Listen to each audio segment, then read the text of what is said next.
Hi, I'm Allison. This is Rich. With Shok Talk, we're having conversations with amazing people doing really exciting things in the sphere of cardiac health, sudden cardiac arrest, and resuscitation. And our inaugural episode, I don't know how we're ever going to top it because we have Greg Page. Greg Page is an icon and is doing incredible work in advocacy. So, hi, Greg. Thank you so much for joining us. Hi, Allison. Hey, Rich. How are you? We're very good. How are you? Yeah, really well. Thank you. Yeah, we are so excited to be here. Greg, we asked you to join us all the way from Australia to chat about cardiac research and advocacy, but we have to start with acknowledging the obvious. You are an icon. Your work as a Wiggle is foundational for so many people, and I'm sure you love hearing it every day, just how much people love you and what you've done. So we thought really long and hard about what to ask you. And honestly, what's been one of your favorite things about your life as a Wiggle? Look, honestly, I think it's been the fact that we've been able to connect with so many people over the years, and the fact that the group is still going today, even though I'm not part of it. The legacy of the Wiggles continues on 33 years after we began. And that's a testament to the fact that the formula that was the bedrock of what the Wiggles created connects with an audience. And the fact that today, 30 years after we started performing, kids who are now adults come up to me and tell me how much of a part of their childhood the Wiggles was and how important that was to them. And to me, like, that's just such a powerful thing to have been a positive influence on people's lives from such a young age, and that they remember you into their adulthood. So I'd like to think that it's that connection that brings people back to a very positive, happy time in their lives when they were younger and perhaps a lot more carefree than they are today. We definitely saw smiles on the faces of everyone we mentioned that we were having this call with. So that must be a really special thing to be able to bring joy, just being yourself. Yeah, it is.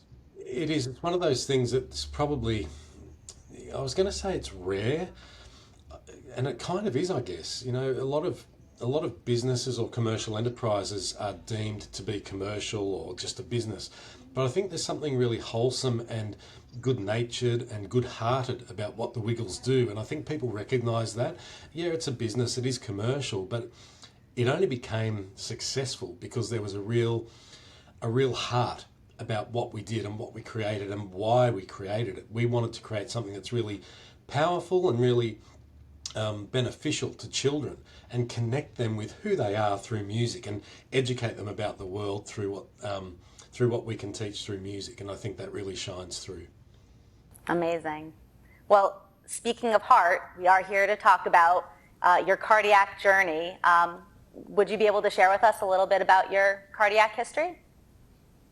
Yeah, so for people who don't know, it was about four and a half years ago almost now that I suffered a sudden cardiac arrest. It was actually during a Wiggles performance of the original Wiggles. So the original group got back together to perform for some of those kids that grew up watching us who are now adults. They were probably in their 20s at the time. And at the end of the performance, I suffered a massive heart attack that stopped my heart. So I went into cardiac arrest straight away. There was no warning signs, no symptoms. I'd been very fit and healthy before that. In fact, I exercised every day. I was playing competition cricket, competition tennis, going to the gym, and I could do all of those things with no warning signs whatsoever. My risk factors were normal, so I had normal blood pressure, normal cholesterol, no family history, no diabetes. BMI was in the healthy range. So yeah, it's one of those things that just came out of the blue for me. Even though my wife's a cardiac nurse, I didn't know much about this at all. And so when I had the cardiac arrest at the end of the performance, waking up in hospital and realising how lucky I was to survive because of what people around me were able to do, I started up a charity called Heart of the Nation here in Australia to raise awareness about cardiac arrest and to try and empower more people to be able to provide that immediate response for someone who's in cardiac arrest so that we can see more survivors, because the survival rates from cardiac arrest in Australia, they're around 5%. So I'm 1 in 20 to be able to go home to my family, and that just blows me away to think that, we're in the 21st century. We've known about this thing called the chain of survival for a long time now. We've known about defibrillation, but it's just really not accessible to so many people, and that's one thing that I want to change. And that's really, in summary, where I am on my cardiac journey. I suffered a sudden cardiac arrest, learned a hell of a lot about it in a very short space of time, and have gone about trying to implement changes here in Australia to raise awareness and change people's response to cardiac arrest. Greg, we've had conversations with a number of survivors, including yourselves, and have learned, their stories and how all the stars, all the links in the chain of survival had to really align for them to make it through, to survive that cardiac arrest, from people that recognized it early on, to starting CPR right away, to finding a defibrillator that was there, that was accessible, that was actually functioning, and using that before help arrives. Do you look back on that and say, what if something was different? What if they didn't have one at the venues that you were performing at? What if there weren't people that were trained to recognize what happened? How frequently does that cross your mind?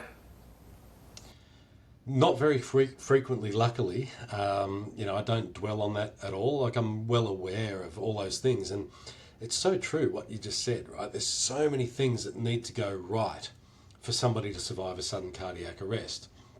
And, Vanessa will always say how lucky I was, and I guess that's what frustrates me about this space, is that it shouldn't come down to luck that somebody survives. It should come down to good design and good practice. So people that have AEDs, and Rich, as you said, an AED that's, number one, accessible. That's what we need, right? We need them to be accessible, but they need to be functioning properly. They need to be well maintained and kept with batteries and pads that are working. And it's not hard to do that. We know. Maintaining an AED is very, very simple and requires no real skill. It just requires knowing what to do. But to have all those things go right is rare, and that's what we've got to change. We've got to change it from good luck to good design as to why people survive sudden cardiac arrest. And there's obviously underlying internal factors for the patient as well that will affect the likelihood of survival with a good outcome. But there's so much that the community can do to support that and give them the very best chance of surviving. And that's what we've got to change. We've got to change these things to make these things a matter of course, not a matter of good fortune. That really resonates with us. It's something that we're very passionate about, absolutely. I would love to know, you mentioned your wife is the cardiac nurse, so obviously that was in your sphere, if not something that you really had as a passion project before your cardiac arrest. Would you tell us a little bit about your... I would love to know about your journey from being a survivor to being an advocate and a researcher. Yeah, well, look, this is the irony of the whole situation. So Vanessa's worked as a cardiac nurse for 20-something years now, and certainly at the time of my cardiac arrest, it was probably 25 years that she was working in this space. But I knew so little about it.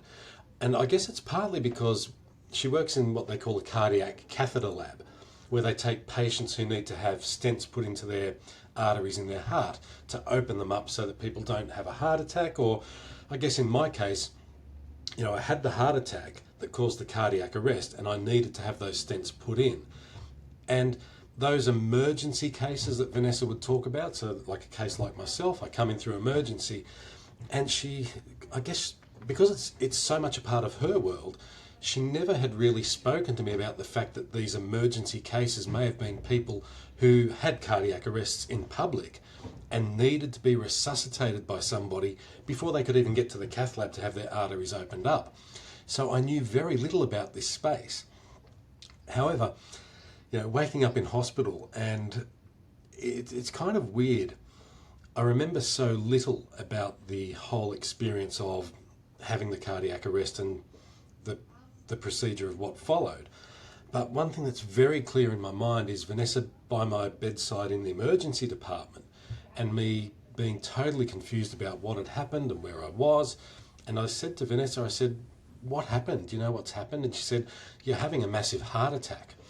And even though my brain wasn't really functioning properly, on a very deep intuitive level, I knew I was being told by someone who's a cardiac nurse that I'm having a major heart attack or heart event and that I need to listen to this person. So coming out of this, her guidance and her education for me has been pivotal in terms of steering me on my journey and helping me understand, number one, the difference between a heart attack and a cardiac arrest, because I had no idea prior to this happening. And I think that's the case for the majority of the population. So to have her guidance has really propelled me along this course. Like the thing that really, I guess, blew her away and concerned her the most was when I was in hospital. You know, what was my outcome going to be neurologically after however many minutes of CPR that I'd had? How good was that CPR and how well was my brain perfused? And again, that's something that I learnt. I knew nothing about CPR and why it was used. I thought it was to restart the heart in cases of drowning.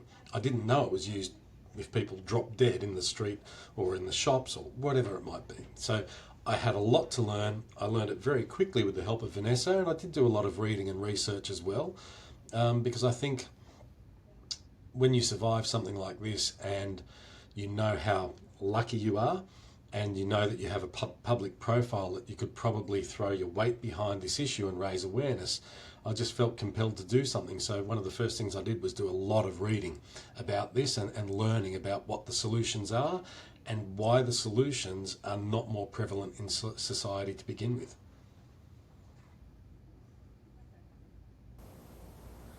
Incredible story.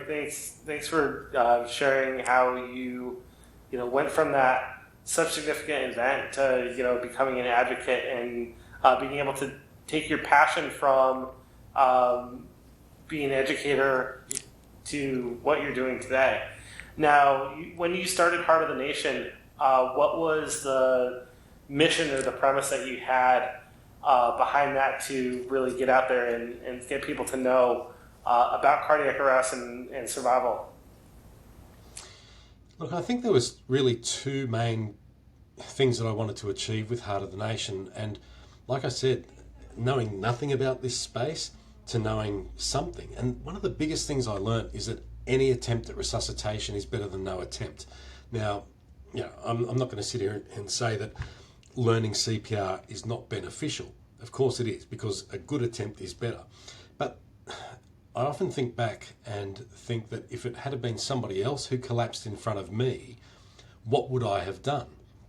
And at that point in time, I probably would have done nothing, because my knowledge or my understanding was that you need to be trained, you need to be qualified in order to try and do CPR to save a life. I now know that that's not true. I now know that doing nothing is the wrong thing to do, because without somebody attempting CPR and trying to do something to save that person's life, they have very, very little chance of surviving. And that's probably one reason why survival rates are so low, because it is a barrier for a lot of people, even those who are trained in CPR. So one of the biggest missions was to just raise awareness that any attempt is better than nothing at all. You don't need to be trained. The other thing that I wanted to try to really get out into the community was awareness about AEDs, or automated external defibrillators, and their role in the resuscitation process. And in most cases of cardiac arrest, it's going to be an AED that's going to shock your heart and get it restarted again. We need CPR, but we also need that AED to be present. That's why we have this thing called the chain of survival that says call, push, shock. We need those three links to be there. Without that third link in the chain, the AED, you're doing CPR and waiting on paramedics to arrive with their defibrillator and to try and restart the heart. So to raise awareness about that, together with highlighting the locations of existing AEDs in the community, to me, that was a big mind opener for me when I got out of hospital and started to see these devices in the community that I'd been totally oblivious to before that. I'd walk past them in the shops and never even notice them because I thought they were first aid cabinets. A white cabinet hung on a wall with a green and white sign on it. I thought it was just first aid. I did not know the first thing about an AED at all. So that was one of the keys for Heart of the Nation, is to make people aware of these devices and let them know that they are there for them to use.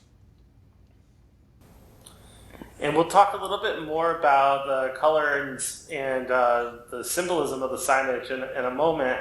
I know that that's something you're very passionate about. But one of the things that comes to mind over the United States, we have the Cardiac Arrest Registry to Enhance Survival, or what's known as CARES, which is basically a catchment of about half of the United States population, and is used to measure bystander intervention, use of bystander defibrillation, and neurological outcomes from cardiac arrest at the hospital, among other things.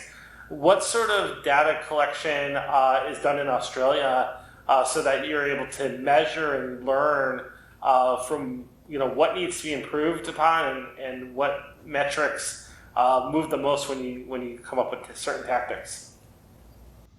So here in Australia, our ambulance services have their own cardiac arrest registries, similar to like your CARES.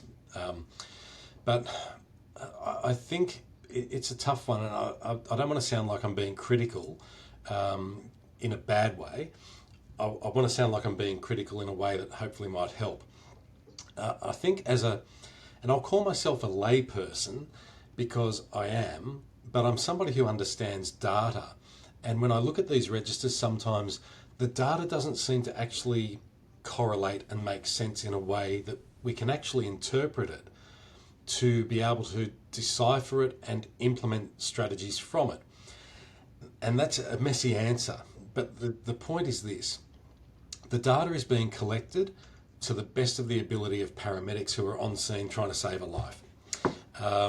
It's then being followed up in hospital, and there is a chain of people involved in collecting the appropriate data that we need to interpret it fully.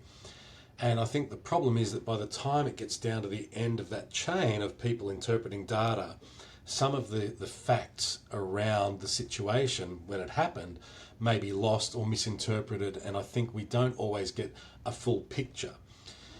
Now, what seems to be the picture is, and this is, I think, an anecdotal observation, but I think it's correct, that third link in the chain of survival that I was talking about, that shock that gets delivered from the AED, is only present in about 2% of cases of cardiac arrest, which means that we are getting that data through. It might not be captured fully, but I think it's quite representative of the fact that AEDs are not present enough in cardiac arrest cases in the community.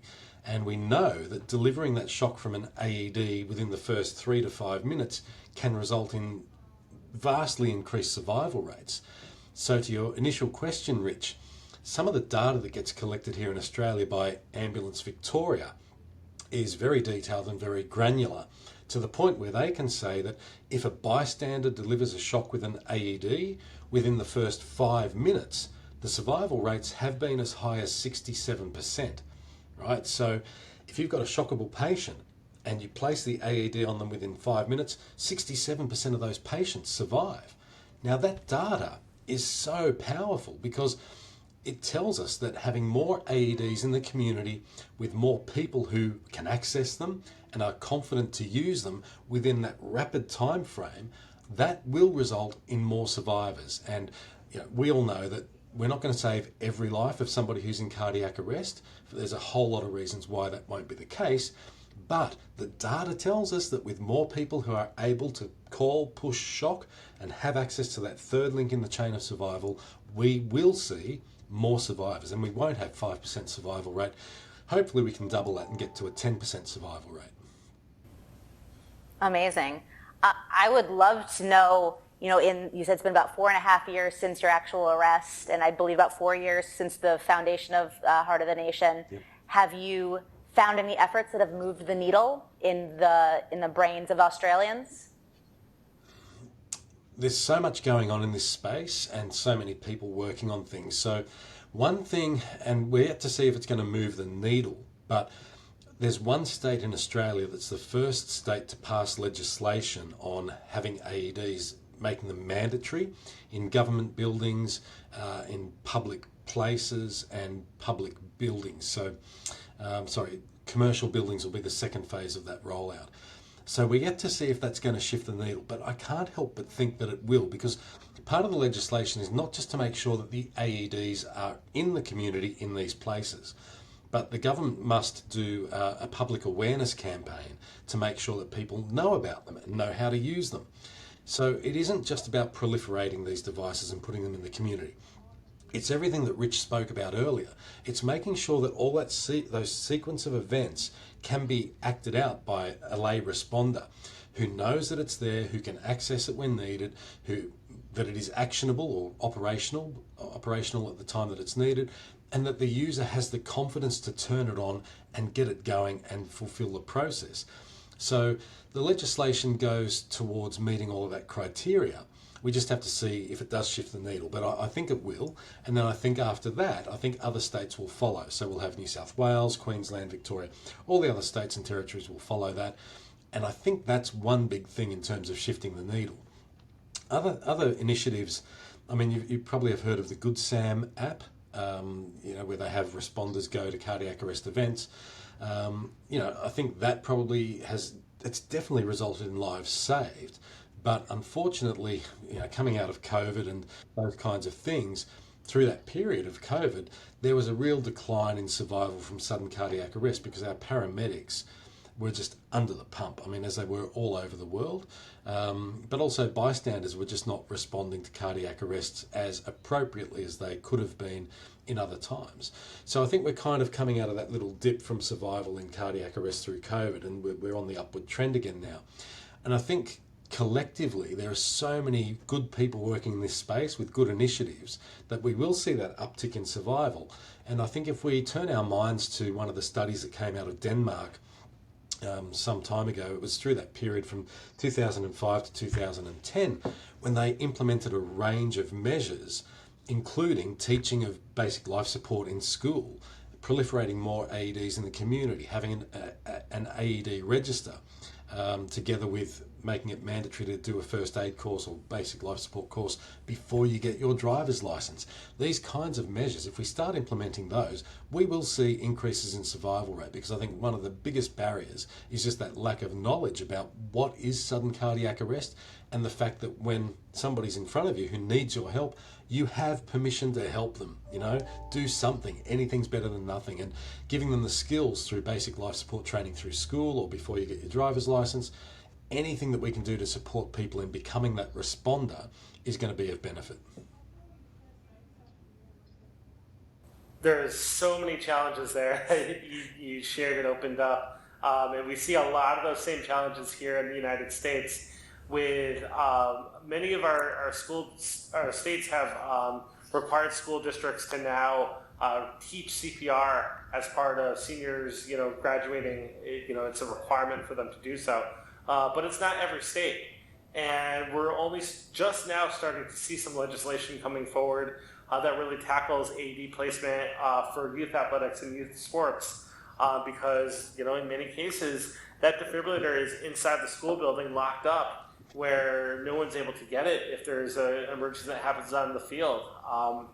So it's sad that we have to refer to legislation to, really kind of enforce what should be common sense. But there just does seem to be this kind of learning gap that exists between what people think they know and what they actually know about cardiac arrest and what to do in an emergency.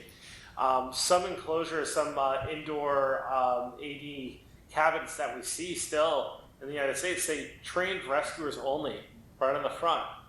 Our mutual friend, Dave Hiltz, has been known to say he wants to make bystanders become tristanders, people that will get in and try and act and have the confidence to be able to do something in an emergency when they see something. And there's a lot of those obstacles there. The fear of litigation, the fear of, am I doing the right thing? The fear, am I going to hurt that person by doing CPR? Do they really need that shock from the defibrillator? It's safe for me to push that button, but do I really need to push it? and getting people to have that confidence, say, yep, this is what we need to do, and let's get it done. And I think you're absolutely right. Starting at an early age, getting people to recognize that and learn that in school, and just start to become comfortable with it is an incredible way or incredible step to be able to move the needle.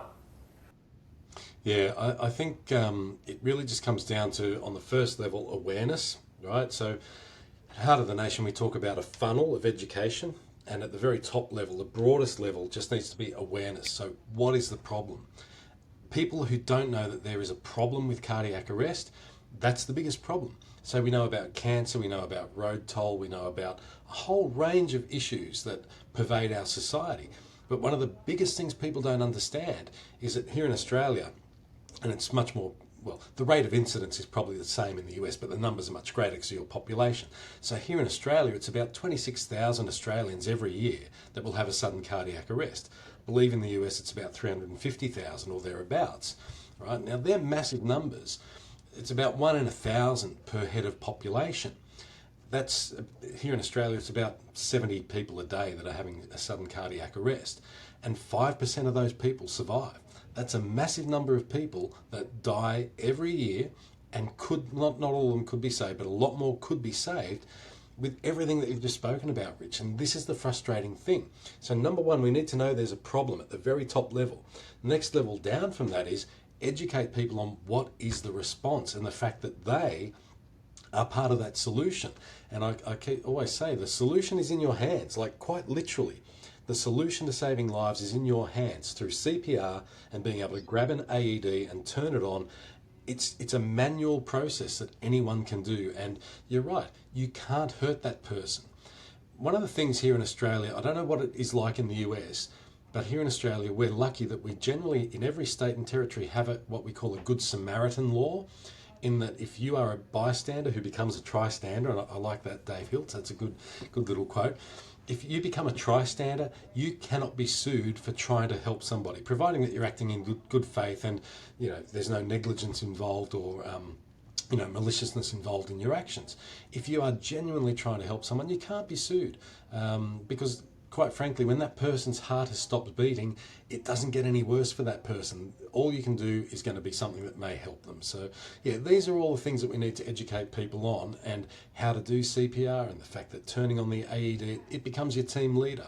So, yeah, there's a lot of work to be done. But I think that we are at this, I kind of feel like we're on the crest of the wave at the moment. There is a lot more awareness out there in the community.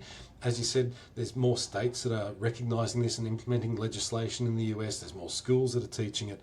I kind of feel the same here in Australia, that we're kind of on this precipice, this crescendo of awareness, and it's going to explode soon, and it will become commonplace. It will become mandated that children have to learn about CPR and AEDs in school. So, yeah, it's kind of an exciting time because we are getting this groundswell of support for what we're doing. Awesome. You're saying things that resonate so deeply to us. You mentioned the Good Samaritan Act. It's state by state here in the United States, but I want to say all 50 have a Good Samaritan Act in place. But to your point, you have to have the awareness of how to recognize an emergency and basic understanding of what to do. And then that leads very nicely to my next question, is if you know what to do, being able to find the equipment to get that third step in the chain of survival, the AED. And I know you and Heart of the Nation is doing some really exciting research towards AED signage and colors. And I would love to hear about what's going on with your research and if there's any early indications you can tell us about. Yeah, so I go back again to when I came out of hospital and just realised that these devices are actually in the community, and realising that the reason why I hadn't noticed them was because I thought they were a first aid, because they have a green and white sign on them. But not just that, just looking through an environment like an airport or a shopping centre, emergency signage under the international standards, emergency signage which an AED sign kind of falls under, all is green and white. So those fire exits, emergency exits, first aid, even stormwater, signage for stormwater, emergency evacuation points. There's a lot of green and white signage out in the community. Now, when I started up Heart of the Nation, being the original yellow wiggle, somebody who was advising me at the time said the logo for Heart of the Nation should have yellow in it, which I didn't really want to have because I didn't want it to be attached to me. I wanted it to be a charity that all of Australia could kind of get behind because they are the heart of the nation in the solution to this problem, right? But when I tried to put yellow into the Heart of the Nation logo, I put it in the background. So if you've ever seen the logo, it's this solid block of yellow with, an icon of Australia on it. But when I put the yellow in there, it really made it pop. And that's what I thought is what's needed for AED signage, for it to pop and stand out and be different from signage for first aid and every other bit of green and white signage that's in the community. So I started playing around with a design for signs for an AED that had a bright yellow background. And what we ended up with was a bright yellow background with a red heart on it with the white Shok symbol on it. And we started using it and started testing it, and people's feedback was that it was better than the current signage because it was different. And the key thing about an AED is that you need to find it quickly, right? You've got a time window in which that person is going to be shockable and the AED will have the greatest chance of being able to resuscitate them. So time is of the absolute essence. You don't want somebody running to a first aid cabinet thinking that it's possibly an AED, and you don't want somebody scanning the environment, wasting time trying to work out, is that an AED sign or is it a first aid sign? Where am I going to get this device from? The other thing with the red and yellow signage is that red and yellow colour combinations have been linked to better memory recall, and there's a lot of big companies that use red and yellow in their logos for that very reason. It sticks in your mind. So the chances are if you walk past a red and yellow AED sign and you see it, you'll remember where you've seen it. And that's what we want. We want people who are going to work every day and somebody drops in front of them and they go, oh great, there's an AED just back there. I know it's there. I've seen it so many times. It's stuck in my mind. It's all part of that muscle memory process. So we started doing some research on this, and we've had one piece of research published to date, and that was a simple survey of the community, 2,500 people. Which sign do you think is a better sign for an AED, the green and white sign or the yellow and red sign? And 73% of people believe that the yellow and red sign is better because it stands out. We gave them a whole lot of questions to answer. And in terms of cabinets for an AED, we did the same kind of question. Do you think a white cabinet with a green and white sticker on it, or a yellow cabinet with the red heart symbol on it? Which one do you think is going to help you find it more rapidly, and which one do you think you'll notice more? And 88% of people said that they think that the yellow cabinet will stand out more. So that's quite compelling evidence. We had that published in Frontiers in Cardiovascular Medicine. I think it was last year that was published. We've done 2 more pieces of research which we have some findings on at the moment. So the second piece of research was, people who are detractors of my work in this space, they want to sort of shift the focus back onto the standards and that the signage for an AED should comply with standards. Well, my point is that standards don't really matter if they're not actually understood by people. So what impact does a standard actually have on people's ability to comprehend an AED sign? And what we found is that out of, I think it was 935 people who were surveyed, only 20% of people actually knew what the standard sign for an AED was. So out of a bunch of signs that we presented them, we said, which one of these signs is the sign that is the international standard for an AED? So 1 in 5 people correctly identified that. The other thing was that when we asked them, what does this sign mean? What does the standard sign mean? Does it mean an AED? Does it mean a first aid kit? Does it mean AED and first aid? Because the standard sign for an AED has the heart with the Shok sign in it, but it also has the plus sign, or the first aid cross on the sign as well. So to me, that's potentially confusing. So we asked people, what do you think this sign means? 56% of people thought it meant that there's an AED there plus a first aid kit. So they didn't know. 16% of people thought it meant first aid. So the sign itself is kind of a bit ambiguous. So it doesn't actually lead to people having a full understanding of what the sign means. So the next phase of that research was to ask people, out of these 8 different signs that we presented, and they're current signs that are out in the community, which one do you think conveys the meaning of an AED? Which one do you think would be easiest to identify in an emergency situation? Which one do you think meets a whole list of criteria?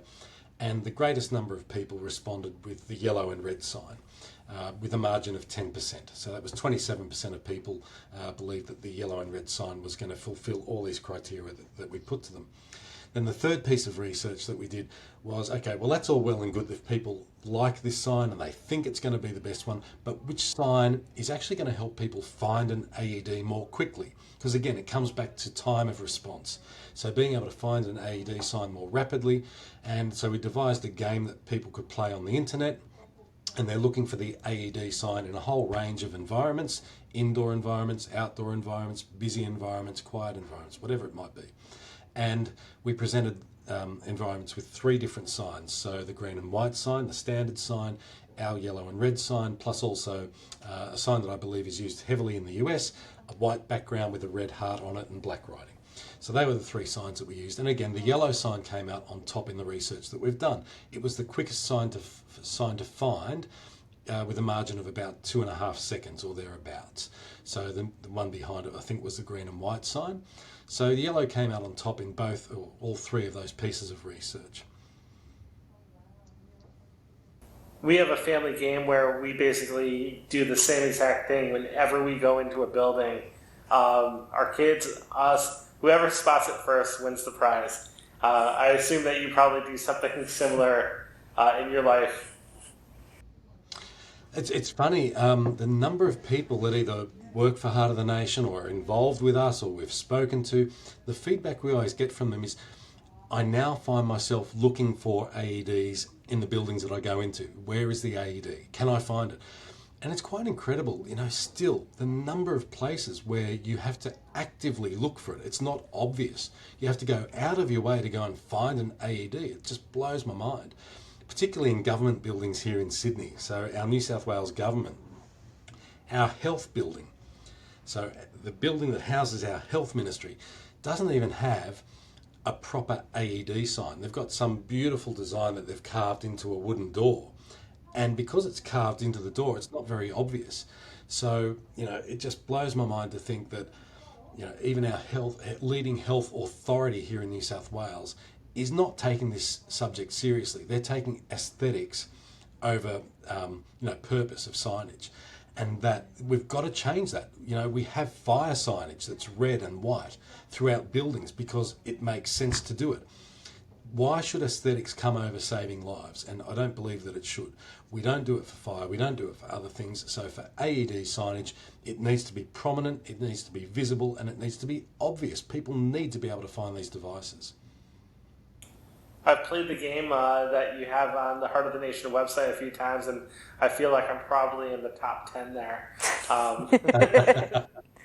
Very good. But I find it as a really good way to be able to get people to practice of being able to recognize it. And we go, as I mentioned, we go to a lot of events around town and all around the U.S., and we're constantly, whenever we're inside a building, looking for where the AED is. And recently we went to a really high-scale gala here in Roanoke, and the host facility had an AED. There was no signage. The case was hidden in an alcove, and the device was gone. It's like, so you buy the AED, right? That's your insurance policy, right? You hope you never need it, but if you do, it's there and you can use it. But if you go to use it and it's not working, your insurance has failed, right? You cannot save a life with an AED that is not working. Well, the chances of saving a life are very, very low, right? The thing that blows me away about this is if you're the person that's made the decision to have this device there, and if you're not having it maintained, what happens if you're the one who collapses and needs it used on you? It just makes no sense to my brain whatsoever that people make a decision to buy one, but to not keep it updated and in, within the expiry dates of pads and batteries. So, yeah, look, we see it a lot too. And I think, this is something that's got to change. We've got to be able to make sure that people understand that there is an obligation that comes with it, but it's not an onerous obligation at all. It's very, very simple. to inspect an AED and keep your eyes on the expiry dates of pads and batteries and make sure that they're changed within those dates. Yeah. I'm curious, Greg, you talked about the phases of research you've done towards signage so far. Are there now next steps planned? Yeah, there are. So look, I guess one thing I'm keen to try and change is the standard for an AED sign and have it addressed. So we're going to be presenting to Standards Australia. We're going to be putting a submission into them to consider changing the sign and having it become yellow, because the feedback that we've had and the research that we've done does indicate that, regardless of the other stuff that's been done on AED signage, and I get that some people in this space have put a lot of time and effort into ensuring that it complies with standards. ILCOR have designed signs that comply with the standard. But if the standard means nothing in terms of people's ability to recognise it, then why stick to a standard for the sake of it? Okay, we need to do what is going to actually make a difference to people's ability to recognise the sign, remember where they've seen an AED, and find it in a timely fashion. To me, they're the three key criteria. So if we get a standard that meets those three criteria and we can prove that it can do that, then I think that we're going to see an uptick in people's awareness of AEDs, which is the first step, right? That's where I was 4 years ago. Had no awareness, even though I was walking past them probably on a daily basis at my local hardware store, my local supermarket. All these places had AEDs, walking past them, totally oblivious. Let's make them pop. Let's make them stand out. So one of the places that we've done some work with is actually Sydney Airport, which has 40 million visitors through it every year. So all of the terminals at Sydney Airport have changed their signage for an AED over to bright yellow and red. The number of people who post on our social media saying, we saw your signs at, they say our signs. I guess they are because we designed them, but we saw the signs for an AED because they're bright, they stand out. This is what we want, right? We want people to know what they are, and we want them to see them and know the locations of AEDs in their community. So it becomes muscle memory. It just becomes, right, I know where there's one. I've seen it so many times. I've walked past that place so many times and never knew one was there. I've walked past that so many times and I see it every time. That's what we want to change. That's such a big win. Yeah. Congratulations. There's two things that I want to make sure we hit before we have to get off with you. You've been so generous with your time. Something that's a real passion for both us and you seems to be outdoor access to AEDs. I would love to know what you guys are doing around that. Yeah, so Heart of the Nation, we encourage people to have 24/7 accessible AEDs. And with the programs that we run, we have tracking technology with the AED, and we encourage people to leave them in an unlocked cabinet. So I've seen locked cabinets, and I've seen a whole range of systems implemented to try and protect these devices. Because one of the biggest barriers is when somebody buys an AED, it costs a fair bit of money. They don't want it to be stolen. They don't want it to be vandalised. They don't want to have to replace it every month or every year or every 3 years. They want it to last the length of time. And so theft and vandalism, probably the biggest barrier that we face. So we do provide a package that has tracking technology so that people can leave their AED in an unlocked cabinet in an outdoor environment, because you don't want to be fumbling with a key or trying to smash glass or fumbling with a key code, coming up against those time barriers when it comes to accessing an AED. And what we've found, we have had some that have been stolen, but through the tracking technology that we have, I think we've had 5 out of 8 that have been returned because of the tracking technology. So that's out of 500 AEDs with tracking technology. So it's a very small proportion that have actually been stolen, but we've had a number of those returned. So I think the key to that, though, the counter to that, is the fact that of those 500, we've had about 21 or so accessed. And the fact that they're in those bright yellow cabinets that I've been talking about, people see them in the community, they know where they are, they can go and get them easily and access them because they're not locked, and they can take them and use them. We know they've been taken and moved because of the tracking technology. We also have a QR code on the AED that allows people to fill in a form to let us know if the pads need replacing because it's been used. So we have this system that encourages use of the AEDs within the community and provides the support that we can then give to the community in terms of following up to make sure pads are replaced and that it is still in a rescue ready and operational state. It's really great that you're having that movement towards the placement of outdoor defibrillator devices that can be accessed 24/7. It's something that we've seen, all over Europe. They embraced that idea very early on, and they've had probably 20 to 30 years that they've had outdoor access, mostly in locked cabinets. In the United States, we still are very naive to the idea of placing devices outside. Over 99% of our devices, AED devices in the United States, are actually inside buildings or inside vehicles where they can't be accessed 24/7. So we've been starting a movement here with both a combination of unlocked devices as well as locked devices to be able to get AEDs into the hands of people 24/7. We understand that there is that sacrifice of a little bit of time when it comes to a locked device, but it does give that peace of mind, particularly to the AED owner and potentially the rescuer, that device is going to be there. It hasn't been tampered with, when it's needed for the emergency. And another, benefit of it is that we require that they call 911, our emergency number here, to be able to access that code or get it through a pulse point, which is the crowdsourcing application similar to Good Sam. Also generates the code and sends it over to them so that they are able to access the defibrillator in a locked device in communities that have pulse point installed. We actually just received word that we had our second save from somebody that received defibrillation from a device that was in a locked cabinet about a month ago in Chesterfield, Virginia. And it was just really great to kind of see all those things go into motion and actually save a life. Yeah, no, that's awesome. And look, I'm not advocating against locked cabinets at all. I just think that I guess for our program, because we have the tracking on them, we know if they're there or not, so we can tell if they're moved.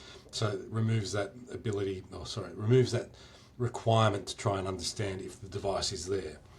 The other thing I think too is, you mentioned 911 having the code. So here in Australia, our understanding to date is that our ambulance systems, our call takers, don't have the facility to be able to store the codes for cabinets and be able to relay that to callers. And then the other thing you mentioned about Pulse Point, it's great that people have these apps, but not everybody has them. So if you're somebody who wants to access that AED, so here in Australia, so I'd just rather have them accessible. And like I said, I'm not against locked cabinets. I totally agree with the reasons why people want them to be locked up. But I think, hopefully over time we'll show that having them unlocked really doesn't make that much difference in terms of the loss that's incurred through theft or vandalism. Yeah, I think, we briefly talked before this interview, and the thing that really resonated is that every community is different, and we often have champions. It seems like your work with Heart of the Nation, it's your group that's working on placing those devices. In our experience is we're supporting people that want to be champions and want to support their communities, and we will talk them through every option. Sometimes we're pointing them towards options that don't involve us, because we want to make sure that they're getting the best possible. We want to remove as many barriers as possible to get people access to the necessary equipment. And it's been an interesting learning experience to learn what works for different people and explore that. One last question, if you have the moment. I think it goes pretty full circle. You were, in your history, you started as a child educator before becoming the Wiggles, and we learned about a lot of things from the Wiggles, hot potatoes and the like, but now you're pointing some of your efforts towards teaching young children about things like call, push, shock. Would love to hear what that spark was and what you're hoping to achieve with those songs. Yeah, look, I guess the spark was really just awareness raising, right? And the fact that, as you said, children learn a lot through music. And the thing that I think stuck with me, or struck a chord with me, was the fact that children that grew up 25 years ago watching the Wiggles are now in their 20s. And they know every word of those songs. Fruit salad, yummy, yummy, toot, toot, chug a big red car, hot potato. They know those lyrics. If we can get children to learn how to call, push, shock and remember that when they're 20 years old, because it's been in a catchy tune or a song that they can remember, then that's a big win, right? Because if your response to a cardiac arrest becomes muscle memory and becomes, okay, what do? Oh, call, push, shock, or keep the beat going, whatever it might be. To me, that is the key to pervading the psyche of the population and making it something that just becomes a natural part of who we are, and not having to educate when people are in their 20s and when they're not as receptive or not as absorptive of the information. So children, and the research has shown that from year 5 onwards, they can actually learn how to do CPR, and they're quite capable of doing it.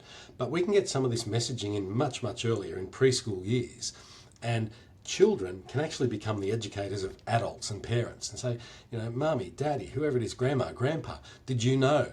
Call, push, shock. Let them teach the world as well. So it's really important to me that we are able to showcase these messages through music. There's a new generation that's going to benefit from those songs, and we can attest to it personally. Those songs play in our house. And I'm just so proud to be able to say that I've been able to know you and learn from you, and to learn about all the efforts that you're making in your community. And just like the Wiggles, I would assume some of these efforts are going to reach the entire globe. Thank you so much for your time. Pleasure. But look, it really is a community effort, right? You guys do great work over there too. So the more that we have people voicing what they do and sharing their stories, the more awareness that can be raised. And that's how we're going to tackle this problem, is collectively, not individually in silos. So I think the more that we collaborate and talk about what we're doing, the more that we can share and understand and have the greatest effect. So thank you for what you do also. Thank you so much. Thank you, Greg. Appreciate it. It's been a pleasure.